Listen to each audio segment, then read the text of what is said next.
My wife asked to go on a date with another man. I said no. But when she kept pushing, I finally gave in. The worst mistake I ever made? Maybe. But little did she know, I was watching every move she made. Every hotel receipt. Every late-night text. Every lie. She thought she was so clever, playing me for a fool while building her escape plan. When she finally asked for a divorce with that smug smile on her face, she had no idea I was 10 steps ahead of her. Never underestimate a man who knows his worth. My name is Owen Sullivan. I'm 37 years old, and I've been married to Amber for almost 9 years. We met in college, dated for 3 years, and tied the knot in what I thought was the beginning of our happily ever after. I'm not the kind of guy who throws around words like soulmate, but I really believed we had something special. Looking back, I realize our marriage started showing cracks about 6 months ago. It wasn't anything major at first, just small changes in Amber's behavior that seemed odd, but not alarming. Like how she suddenly became glued to her phone. Now, we all use our phones plenty these days, but this was different. She'd be smiling down at the screen, completely engrossed, but the moment I walked into the room, her expression would change. She'd quickly turn the phone over or press it against her leg. "Who are you texting?" I asked once, trying to sound casual. "Just some people from work," she replied, not meeting my eyes. "Planning a project." I let slide. I trusted her, after all. Why wouldn't I? Then came the changes in her appearance. Don't get me wrong.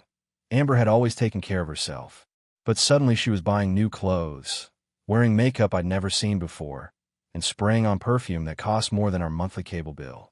She'd spend an hour getting ready before heading to work, but when we had date night, 20 minutes, tops. "You look nice," I commented one morning as she put the finishing touches on an outfit that seemed more appropriate for a night out than a day at the office. "Thanks. We have clients coming in today." She kissed my cheek quickly before heading out. The late nights started next. Suddenly Amber had meetings that ran long, impromptu drinks with colleagues, and work emergencies that needed her immediate attention. When she did come home, she'd barely acknowledge me before heading straight to the shower. One night, when she came home after 11 p.m., I was still up watching TV in the living room. "Hey, how was your meeting?" I asked. She froze for a second, like she'd forgotten the excuse she'd given earlier. "Fine. Just long. We're working on that big project, you know." I didn't know. She'd stopped sharing details about her work months ago. That night, lying in bed beside her, I stared at the ceiling while Amber slept as far away from me as possible without actually falling off the mattress. I reached out to touch her shoulder, and she flinched in her sleep. That flinch, it hit me right in the gut. When had my wife started recoiling from my touch? I told myself I was overreacting, making mountains out of molehills. People go through phases in marriage, right? This was probably just a rough patch. But deep down, in that place where you know things you don't want to admit, I was starting to suspect that something wasn't right in my marriage. I just didn't know how wrong things were about to get. The next few weeks were like watching a slow-motion train wreck. I kept hoping things would turn around, that Amber would snap out of whatever funk she was in. But instead, the distance between us grew wider. Our bedroom, once a place of connection and intimacy, became a Cold War zone. It had been months since we'd been intimate. Whenever I tried to initiate anything, Amber had an excuse ready. Headache, tired, early meeting tomorrow. Eventually, I stopped trying. My pride couldn't take any more rejection. "Is everything okay with us?" I finally asked one night as we sat at opposite ends of the couch, the TV filling the silence between us. Amber barely looked up from her phone. "Everything's fine." "Why wouldn't it be?" "Because you barely talk to me anymore. Because you flinch when I touch you. Because you're always on your damn phone." She rolled her eyes. "God, Owen, you're being dramatic." "I'm just busy with work." "Too busy for your husband." I regretted the words as soon as they left my mouth. I sounded pathetic, needy. She sighed dramatically. "I don't have the energy for this right now." And that was that. Conversation over. When we did talk, it was about superficial stuff, bills, household chores, schedules. The deeper conversations we used to have about our dreams, fears, and future had evaporated like morning dew. One Saturday, I suggested we go out for dinner, maybe catch a movie after, something to rekindle the spark. "I can't tonight," Amber said, already dressed in an outfit that definitely wasn't meant for staying home. "I promised some people from work I'd meet them for drinks." "Which people?" I asked, trying to keep my voice neutral. Just some colleagues. You don't know them. Maybe I could join you? Meet some of your work friends. The look of panic that flashed across her face was so brief, I almost missed it. It's just shop talk, Owen. You'd be bored out of your mind. As she headed for the door, I noticed she was wearing the expensive perfume she'd bought recently, the one I'd never smelled on her when she was with me. That night, I sat alone in our house, scrolling through old photos on my phone. Pictures of us laughing, holding each other, looking into each other's eyes like we couldn't believe our luck. When had that couple disappeared? And who were these strangers living in their house? I tried calling Amber around 10 p.m., but it went straight to voicemail. She finally came home after midnight, slightly tipsy and smelling of cigarette smoke, though neither of us smoked. Good night, I asked from the darkened living room. She jumped. Jesus, Owen, you scared me.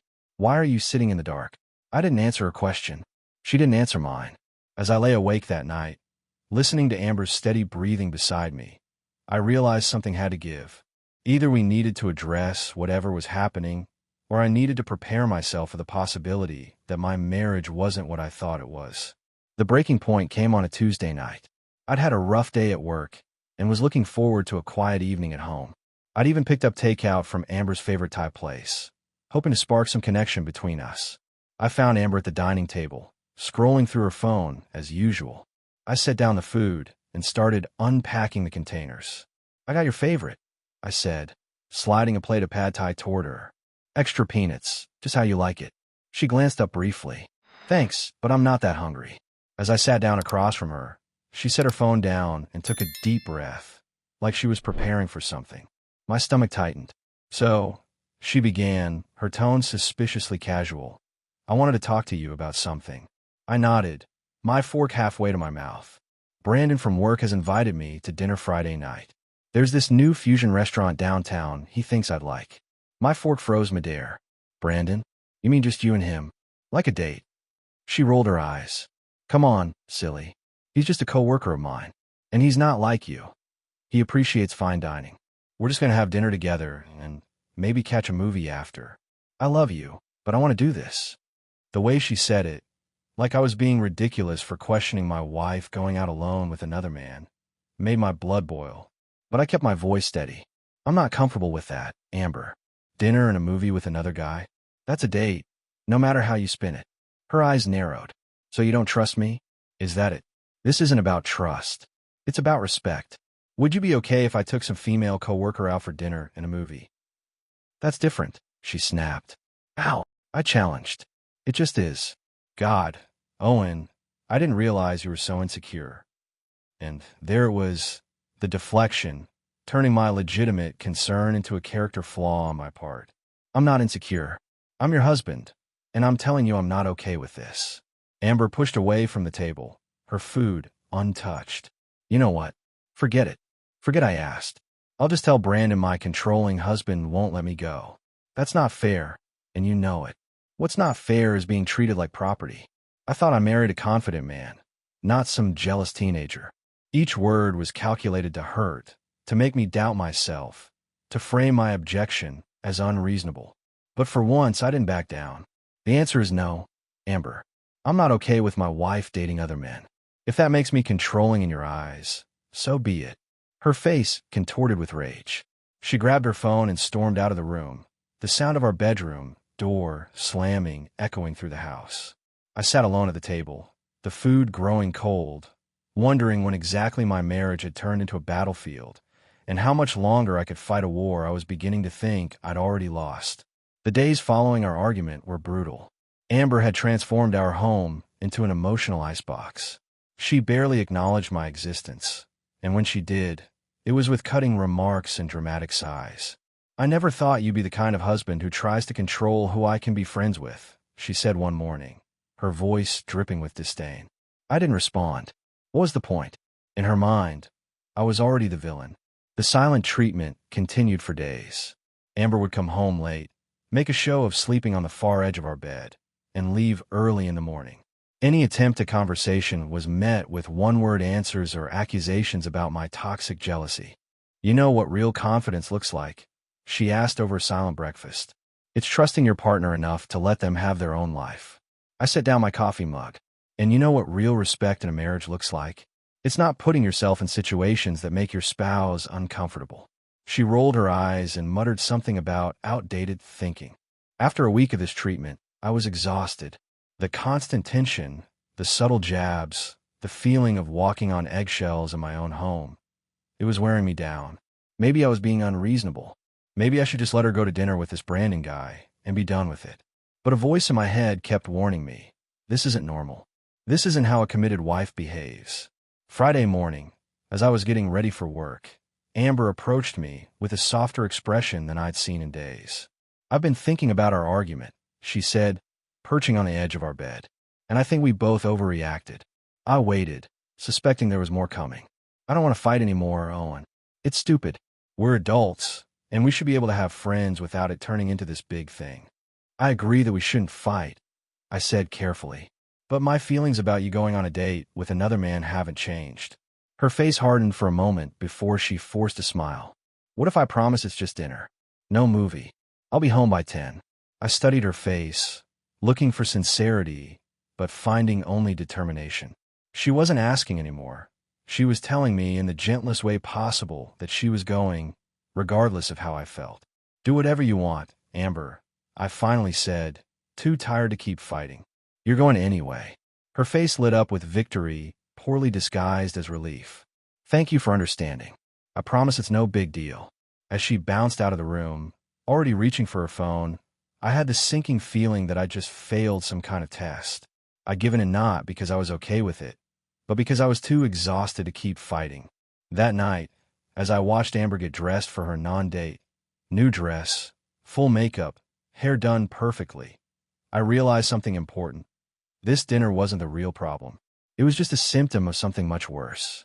Sometimes the universe has a way of handing you the truth when you least expect it. That's what happened to me the morning after Amber's dinner with Brandon. She didn't come home by 10 as promised. Not even close. I tried calling her around 11, but it went straight to voicemail. She finally stumbled in after midnight, slightly tipsy and wearing a guilty smile. Sorry I'm late, she mumbled, dropping her purse on the counter. We lost track of time. I just nodded, too exhausted to start an argument that would lead nowhere. The next morning, Amber slept in while I got up early. I was in the kitchen making coffee when I heard her phone buzz on the counter where she'd left it charging overnight. A notification appeared on the screen. Brandon, last night was amazing. Can't wait to see you again. My hands froze around my coffee mug. A part of me wanted to ignore it, to pretend I hadn't seen it. But I couldn't. This was the confirmation I'd been dreading. With shaking hands, I picked up her phone. To my surprise, it wasn't locked. Maybe she'd been too tipsy to remember, or maybe she'd grown careless, confident that I wouldn't invade her privacy. I scrolled through her messages with Brandon. What I found made me sick to my stomach. Flirty exchanges, plans for their dinner, explicit messages about what they wanted to do to each other. This wasn't a new work friendship. This was a full-blown affair. There were photos too. Nothing explicit, thankfully, but selfies of them together at restaurants, at a park, even one in what looked like a hotel room. The timestamps showed this had been going on for months. What are you doing? I looked up to see Amber standing in the doorway, her face pale. Finding out the truth, I said, my voice surprisingly steady despite the earthquake happening inside me. You went through my phone, she gasped, outrage replacing guilt on her face. How dare you? How dare I? How dare you, Amber? I held up the phone. You've been sleeping with this guy for months, lying to my face, making me think I was crazy for suspecting something. She lunged for the phone, but I held it away. It's not what you think, she said, switching tactics, her voice softening. Really? Because I think you're having an affair with Brandon, and I think you've been gaslighting me to cover it up. Owen, please, let me explain. Explain what? That you've been fucking some guy from work while telling me I'm controlling for not wanting you to have dinner with him? What possible explanation could there be? Tears filled her eyes, whether from genuine remorse or from being caught. I couldn't tell. I was going to end it, she whispered. It didn't mean anything. Those words, the classic cheater's defense, snapped something inside me. I handed her back the phone. Pack a bag, I said quietly. I want you out of this house by noon. This is my house too, she protested. Then I'll leave. But I'm not spending another night under the same roof with someone who could betray me like this. As I walked past her toward our bedroom, I realized my hands had stopped shaking. The uncertainty that had plagued me for months was gone, replaced by a cold, clear certainty. My marriage was over. I ended up being the one to leave our house that day. Not because Amber had any right to stay, but because I needed space to think clearly, away from her tears and manipulations. I checked into a hotel downtown and took a personal day from work. Sitting on the edge of the hotel bed, I felt something shift inside me. The shock and heartbreak were still there, but something else was emerging. Resolve. Amber had betrayed me, lied to me, and manipulated me. I wasn't going to let her control the narrative any longer. I called my buddy Mike, a divorce attorney. We'd played basketball together for years, but I never thought I'd need his professional services. "I need advice," I said when he picked up. "Off the record for now." 2 hours later, we met for lunch in a quiet corner of a restaurant far from our usual haunts. "Document everything," Mike advised after hearing my story. "Screenshots, bank statements, anything that proves the affair. Start separating your finances immediately. And whatever you do, don't move back in until you've got a solid plan." That afternoon, I opened a new bank account at a different bank and transferred half our savings. I wasn't trying to hide assets. That would bite me later, but I needed to protect myself from Amber emptying our accounts in retaliation. Next, I pulled our credit card statement for the past 6 months. What I found made my blood boil. Charges at hotels, expensive restaurants, even lingerie stores on days when I was out of town. She'd been using our joint credit card to fund her affair. I called our phone company and requested detailed call logs. Brandon's number appeared dozens of times, often in hour-long calls late at night or during her work trips. By evening, I compiled a dossier of evidence that would leave no doubt about what had been going on. I sent everything to my personal email, backed it up on a flash drive, and locked in a safety deposit box at my new bank. Amber called 17 times that day. I let each call go to voicemail. Her messages evolved from angry, "How dare you go through my phone?" to tearful, "Please come home. We need to talk," to manipulative, "If you ever loved me, you'll give me a chance to explain." I listened to each one, feeling oddly detached, like I was observing someone else's drama. The woman I thought I knew didn't exist. Maybe she never had. That night, my phone buzzed with a text from an unknown number. "Hey, this is Brandon. Amber gave me your number. I think we need to talk man to man." The audacity was almost impressive. I typed back a simple response. "The only talking I'll be doing about this situation will be with my attorney present." Then I blocked his number. As I lay in the unfamiliar hotel bed, I realized something surprising. Beneath the pain and betrayal, I felt a strange sense of liberation. For months, I'd been walking on eggshells, doubting myself, living in a fog of half-truths and manipulation. Now, at least, I knew where I stood, and I was standing my ground. After a week at the hotel, I returned home, not because Amber had convinced me to come back, but because I refused to be driven from my own house while I prepared for what was coming. The look on Amber's face when I walked through the door with a cold, businesslike demeanor told me she hadn't expected this. "Owen," she rushed toward me, arms outstretched. "I'm so glad you're home. We need to talk about everything." I sidestepped her embrace. "I'm just here to live in my house while we sort things out. I'm not interested in reconciliation." Her face fell, then quickly rearranged into a wounded expression. "You won't even hear me out?" After 9 years of marriage, I heard everything I needed to in those text messages. Living with Amber while planning our divorce was surreal. We move around each other like ghosts, sharing space but not connection. She tried everything to draw me back in, cooking my favorite meals, dressing provocatively, crying at strategic moments. When none of that worked, she switched tactics. "I ended things with Brandon," she announced one evening. "It was a mistake, a stupid fling that didn't mean anything." I looked up from my laptop. "That's between you and him. It doesn't change anything between us." As the days passed, I noticed a shift in Amber's behavior. The desperate attempts to reconcile gave way to a strange confidence. She started staying out late again, coming home with that familiar secretive smile. She spent hours on her phone, no longer bothering to hide her conversations. One night, she didn't come home at all. No call, no text. She waltzed in the next morning wearing yesterday's clothes, not even attempting an explanation. That's when I realized she thought she'd won. She thought I was staying because I couldn't let her go.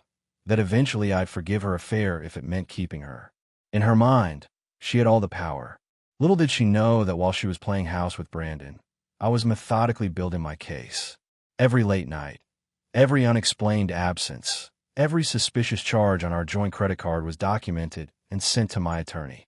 The private investigator I'd hired was compiling a report that would leave no doubt about her ongoing infidelity. Amber grew bolder by the day. She'd take calls from Brandon in the next room, laughing loudly enough for me to hear. She'd make plans right in front of me, not even bothering with the pretense of working late anymore. "I might be home late tomorrow," she said casually over breakfast. "Don't wait up." I just nodded, marveling at her confidence. She thought she was holding all the cards, that the worst was behind her. She had no idea that her every move was strengthening my position for when I finally played my hand. Let her think she's won, I thought as I watched her sashay out the door. The overconfident player never sees the checkmate coming until it's too late. It was a Wednesday evening when Amber finally made her move. I'd been waiting for it, sensing the shift in her demeanor. She'd grown increasingly confident, almost cocky, in her comings and goings. Tonight, she'd prepared dinner, a rarity these days, and even opened a bottle of wine. "We need to talk," she said as we sat at the dining table, barely touching the lasagna she'd made. I looked up from my plate. "About what?" She took a deep breath, her expression a carefully rehearsed mix of regret and resolution. "I think we should separate." There it was, the bomb she thought would devastate me. Little did she know I'd been expecting it, preparing for it, even hoping for it in some ways. "I see," I replied, my tone neutral. Her brow furrowed slightly, clearly thrown by my calm response. She'd expected tears, anger, begging, anything but this composed acceptance. "It's just," she continued, recalibrating her approach. "I think we've grown apart. We both know this hasn't been working for a while." I nodded, waiting for her to continue her script. "I still care about you, Owen. I'll always love you in some way." Her voice had a practiced quality to it, like she'd rehearsed these lines in the mirror. "But I'm not in love with you anymore." The classic line, the go-to excuse for every cheater looking for an exit that absolves them of guilt. "And you decided this when, exactly?" I asked, my voice still steady. She looked down at her wine glass. "I've been feeling this way for some time. I just didn't know how to tell you. When you were sleeping with Brandon, perhaps?" Her head snapped up, eyes flashing with momentary anger before she composed herself. "That was a symptom, not the cause. Our marriage was already in trouble." I almost laughed at the audacity. Her affair wasn't the problem. Our marriage was. Classic blame shifting. "I think we should keep this civil," she continued, shifting to what was clearly the next point in her prepared speech. "We can split everything fairly. No need for drama or expensive lawyers." And there it was, her endgame. A quick, clean break where she controlled the narrative and probably walked away with half our assets before running off with Brandon. "Whatever you think is best," I said mildly, taking a sip of wine. Relief washed over her face. She'd expected resistance, arguments, accusations. My apparent surrender had caught her off guard, but in the most welcome way. "Thank you for understanding," she said, reaching across the table to squeeze my hand. "I knew you'd be reasonable about this." I let her touch me, fighting the urge to pull away. Let her think she'd won. Let her believe this would be quick and painless, on her terms. As she cleared the dishes, humming softly to herself, I watched her with a detached curiosity. She really thought it would be this easy, that after betraying me, lying to me, and manipulating me for months, she could simply announce her departure, and I would roll over. She had no idea what was coming. The morning after Amber proposed our amicable separation, she was practically floating around the house. She hummed while making coffee, smiled at her phone, and even wished me a cheerful good morning.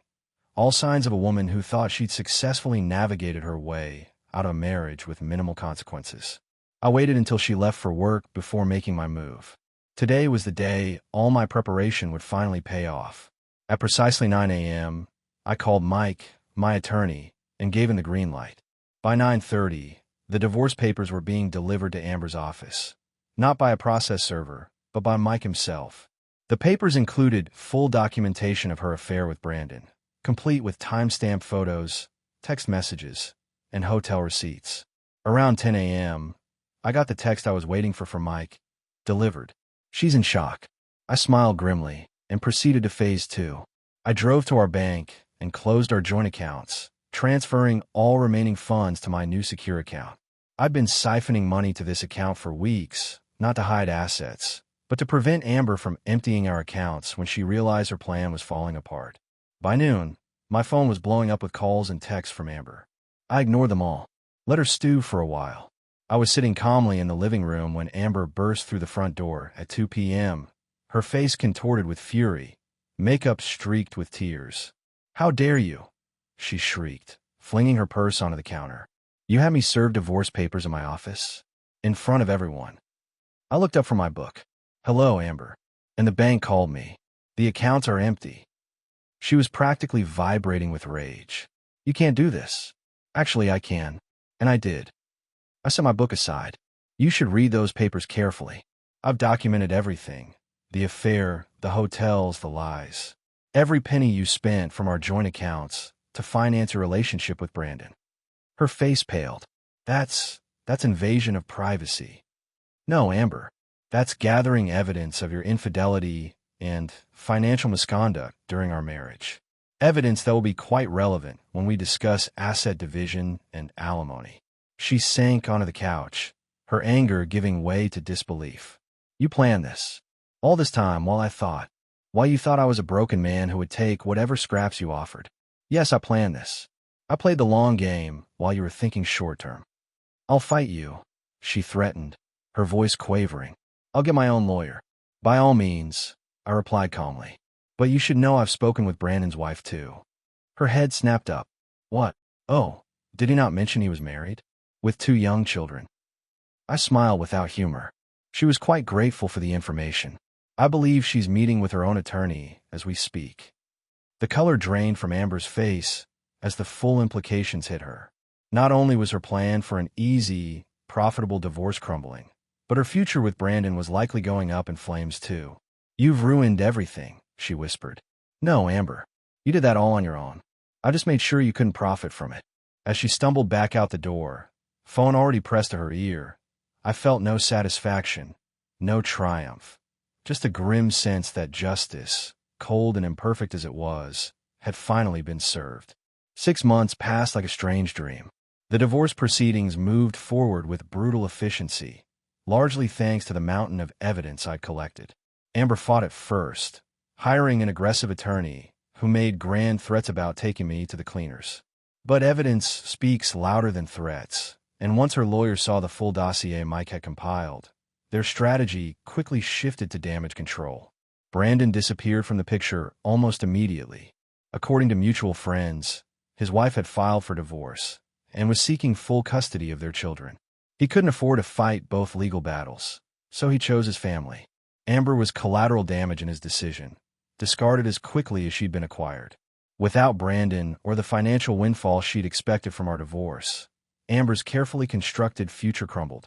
She moved in with her sister temporarily, then took a job in another state. Our last communication was a terse email exchange about selling the house, which netted far less than she'd hoped due to the split and her responsibility for legal fees. I ran into her sister Kelly at a local coffee shop about 4 months after the divorce was finalized. "How is she?" I asked, surprising myself with the genuine concern in my voice. Kelly sighed, struggling. "The job didn't work out. She's dating someone new, but..." She shrugged, leaving the sentence unfinished. I nodded, understanding the implied instability. "And you? How are you holding up through all this?" "Better now that she's moved out," Kelly admitted with a rueful smile.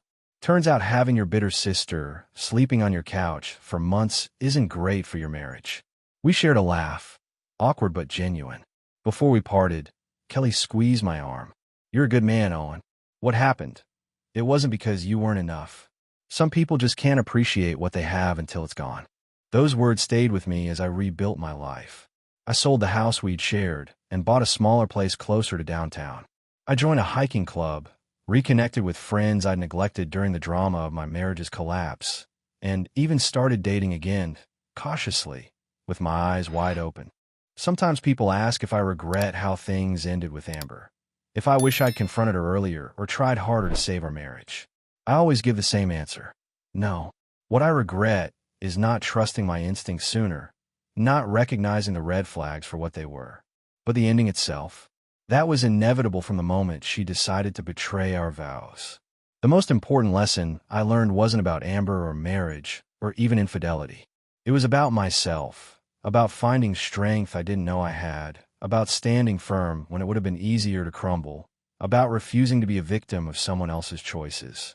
That's the thing about betrayal. It can break you, or it can forge you into someone stronger than before. In the end, I chose the latter, and that choice has made all the difference.